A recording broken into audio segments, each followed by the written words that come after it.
Now, more of the All-Star High School Sports Show with Justin McIsaac. All right, my thanks to the 1,000 members of the Portsmouth Christian Academy girls softball team posse. They came in with the whole party. Let's see, we had Alicia Vining, Nikki Dudley, Kristen Height, Abby Sheedy, Emily Brashear, Josie Tarbell, Ashley Vining, Danny Brashear, Becky Height, Amelia Sheedy, and a whole bunch of coaches. And Charlie, don't whisper on the mic. They said, just be careful. Now, we're here with the Spaulding boys tennis team. I can hear you in my headphones, dog. That's all I'm saying. Who brought significantly less people. Joe Riker, the coach, is here. Joe's here every other week, too. Really, this should be called the Joe and Nick Show because Joe Riker and Nick McGregor are here constantly, which that's okay because they're good on the radio. But you guys also play basketball. We'll go through the lineup here. Matt Colucci is here. Matt, get right up on that mic, bro. How you doing, bud? Doing good. How are you? All right. Now this is the first time I've seen you here in a non-basketball capacity. Yeah. And so let me ask you, what got you into playing tennis? Was it just Joe harassing you, or was it what's the story? I needed something to do this spring. I don't want to go back to baseball since I've missed 2 years. That'd be terrible. So okay. Just trying something new, hanging out with the guys. And have you played tennis a bunch, like just personally? Never. No? Never. Never? Nope. So you're giving it a whirl? Yeah. And are you liking it so far? Yeah. I'm bad, but it's fun. That's like you just described my golf game.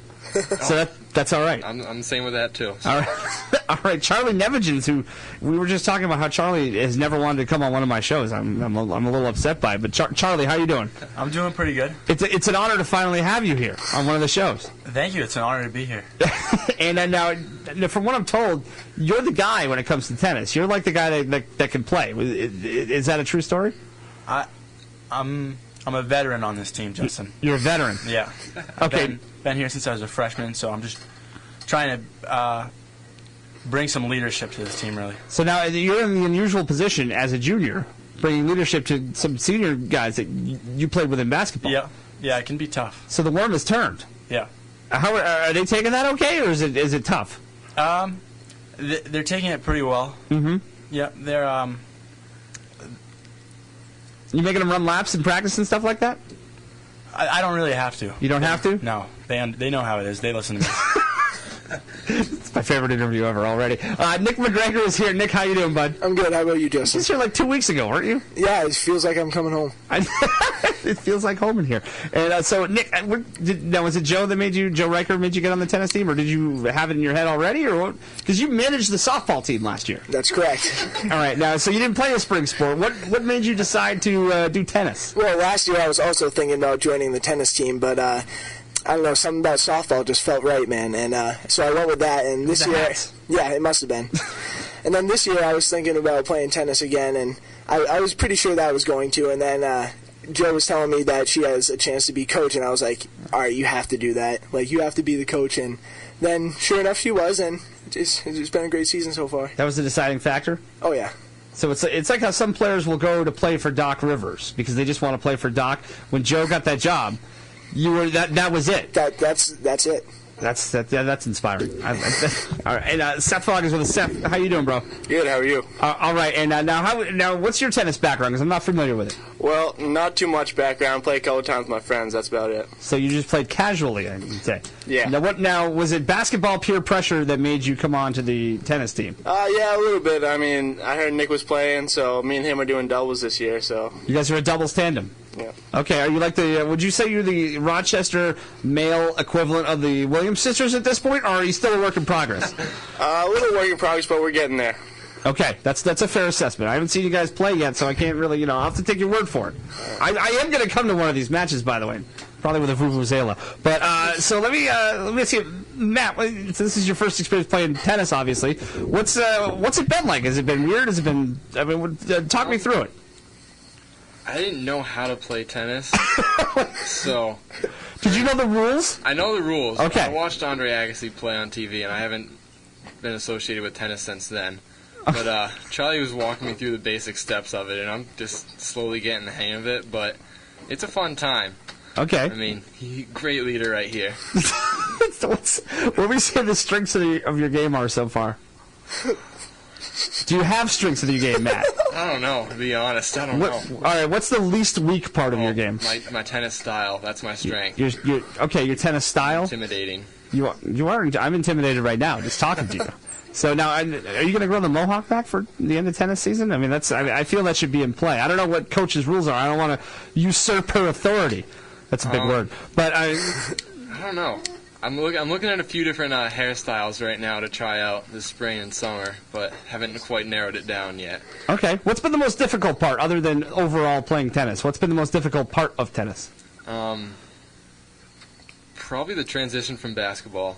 Okay, so just because basketball is so serious and tennis is just laid back and everything, and it's just tough to transition over to that and not take it seriously. Okay, but I mean, I've played tennis. My son likes tennis. I played with him. He's only 9. Just running around up there. That's an exhausting sport. Did basketball kind of prepare you, though, for tennis a little bit? Yeah, definitely, especially with the footwork.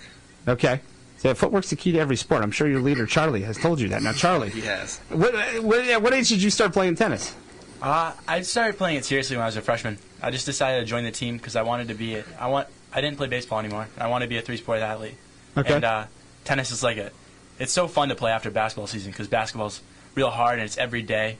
And it's it's really exhausting. Then you go to tennis and it's relaxed and it's fun, but it's still a fun sport. You're a 3-sport athlete. What's the third sport? Because Matt couldn't figure it out. Golf. Golf, okay. All right. So tennis and golf. You're doing all the country club sports, bro. You're going to have to lose that mustache you're growing. I see that growing in there. What are you looking shocked for? I can see what you're doing there. Is it a mustache, or are you just growing the side things on the beard? It's a handlebar mustache. It's a handlebar mustache. Yeah. All right. It's a little Trot Nixon going on, Hulk Hogan style. Yeah, exactly. I'm going for the intimidation factor like Matt. This is my Coach Rager. Could you get on one of these mics? I have to tell you already, we are 4 minutes in, and this is my favorite interview of all time already. They are an entertaining bunch. Now, you have a whole bunch of guys that have never played tennis, it seems like. Yes. How challenging has that been for you as a coach?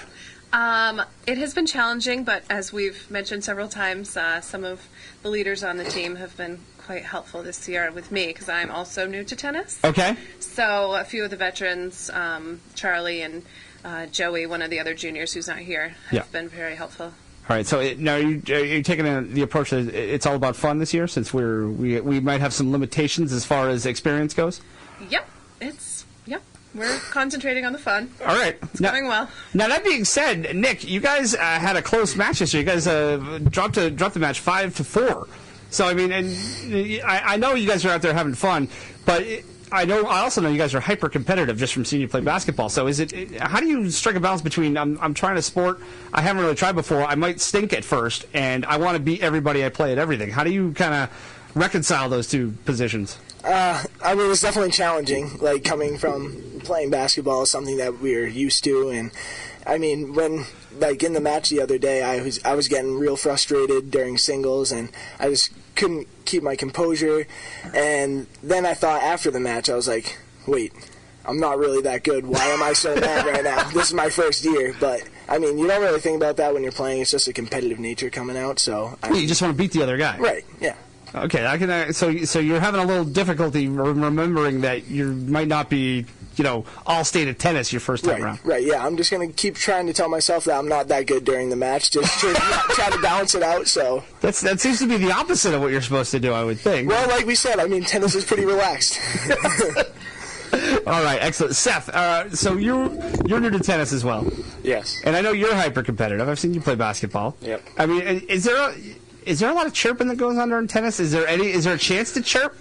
Well, it's not really, I don't know how to put it, nice to chirp in tennis, I guess. It's kind of a classier sport, so we kind of leave it to the side. But maybe every once in a while I'll throw in a chirp here or there. Okay. Now, I think the teammates chirp each other more than the other teams. That's acceptable. You guys chirp each other, to get your morale up, or or to just put somebody down? A little bit of both.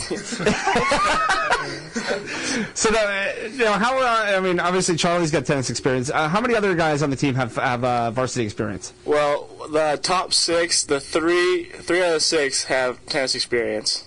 Okay. And now, how helpful have they been in kind of, showing you guys the ropes and stuff like that? Pretty helpful. I mean, Charlie helped me work on my serve, actually, and it's been looking a little better since I started, so that's good. A little better? Yeah. Okay, that's a relative term, I'm guessing? Yeah, that's a relative term. Now, let me ask you what I asked Nick, because you guys, you obviously want to win stuff like that, and, I mean, you came close the other night, last night, 5-4.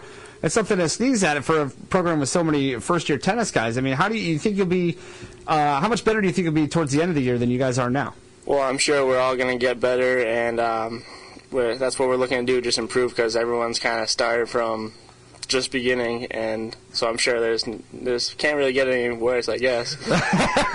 Nowhere to go but up, right? Yeah, exactly. All right. Exactly. On that note, we're going to take a timeout. When we come back, we will continue our conversation with the Spaulding boys tennis team. You're listening to the All-Star High School Sports Show live from the WTSN studios in Dover on AM 1270 WTSN and WTSN AM1270.com.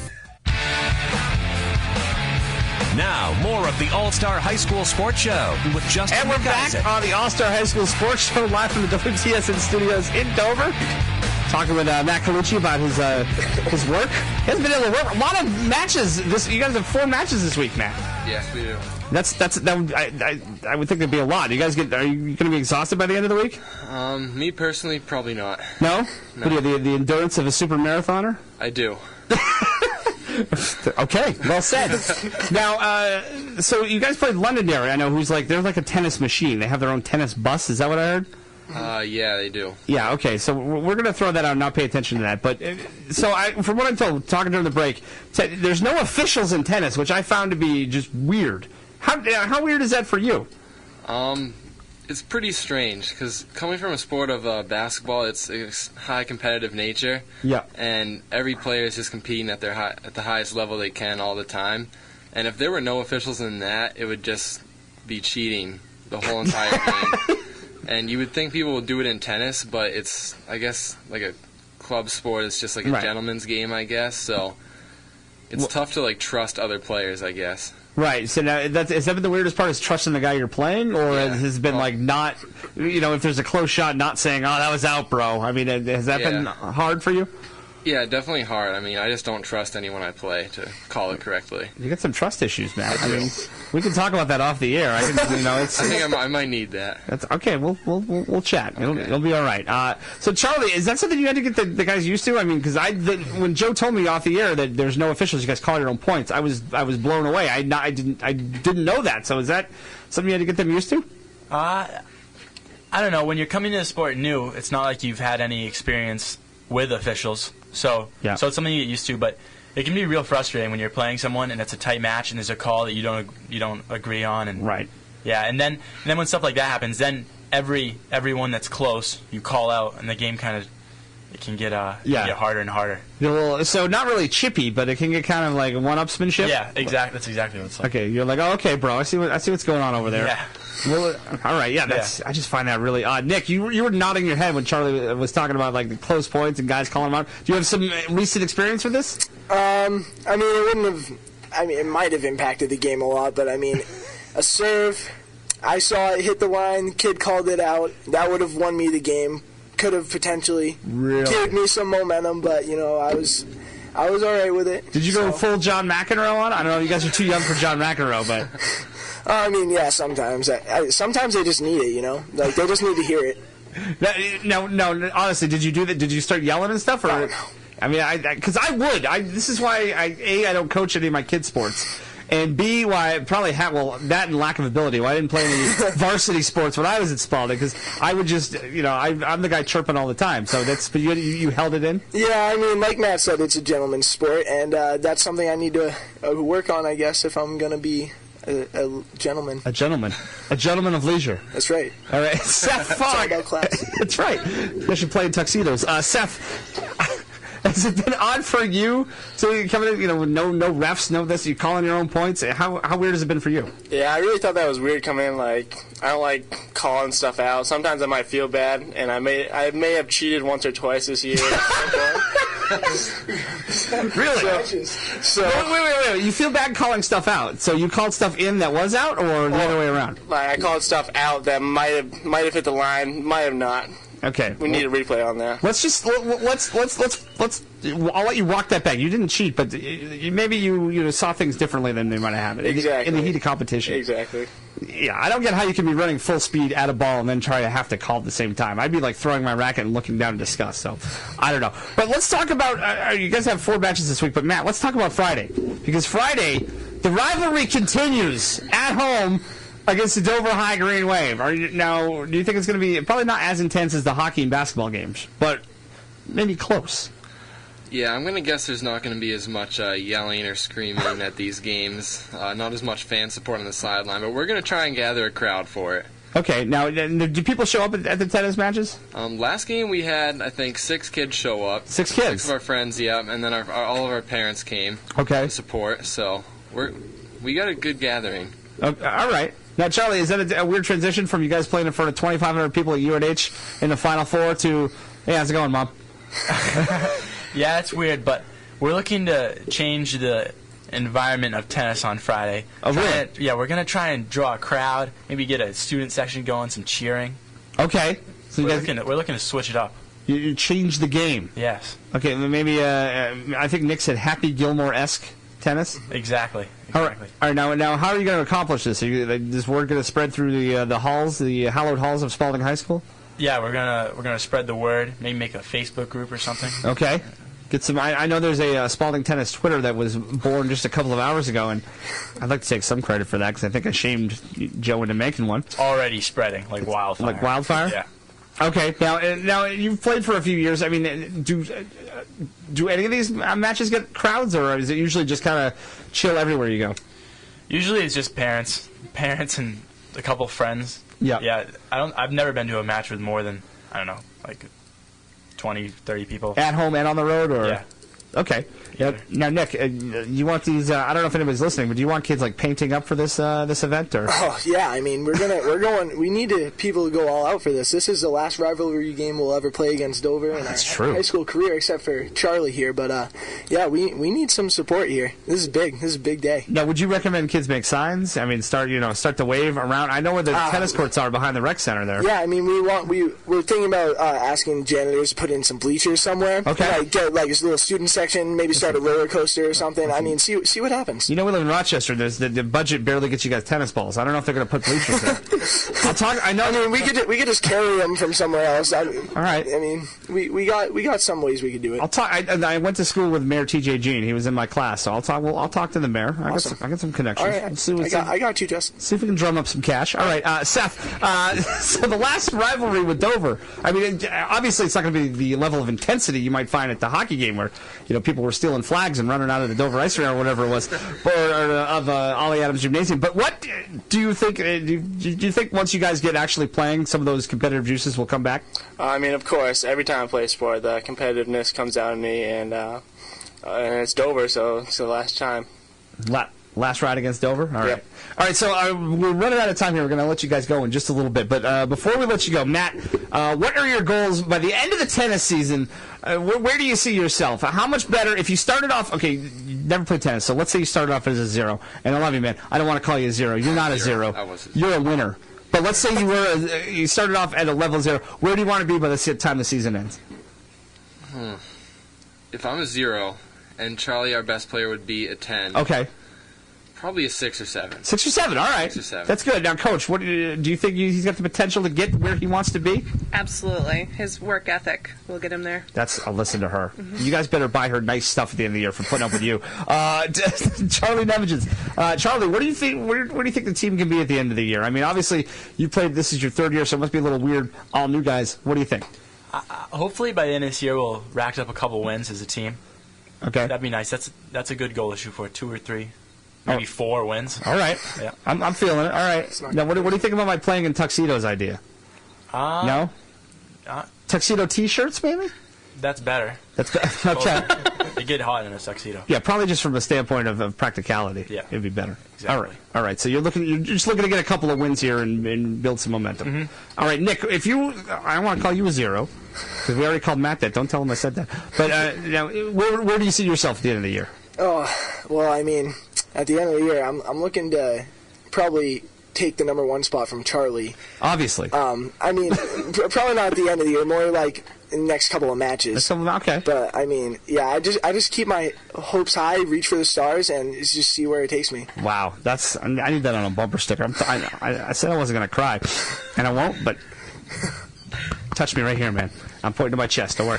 All right, Seth Fogg, what do you think? You and Nick, doubles team, before the end of the year, as a doubles team. I'll switch the question up. Where do you guys want to be at the end of the year? Well, as a double team, that doubles coming in, I think we're going to do good, have at least 6-7 wins. All right. Yeah, so that's a good goal of ours. All right, well, listen, I want to thank you guys for coming in. You guys, this was one of my favorite interviews of all time. I'm sending this out as a demo reel to bigger stations that will pay me more money. Matt Colucci, Charlie Nevins, Nick McGregor, and Seth Fogg, and Coach Joe Riker. Thank you guys for coming in, and best of luck the rest of the way. And listen, if there's any Spaulding students listening, paint up for Dover Friday. Let's go. Let's get a crowd. What are we doing here, fellas? All right, thank you guys for coming in. Thanks, Justin. All right, that is about all the time we have for tonight's episode of the All-Star High School Sports Show. We're going to send it out to the New York Yankees coming up next. And don't forget, tomorrow, we got the Yankees and Indians. And then it's the Boston Celtics hosting the Brooklyn Nets right here on WTSN. We will talk to you same time, same channel next week. I'm Justin McIsaac saying so long, everybody.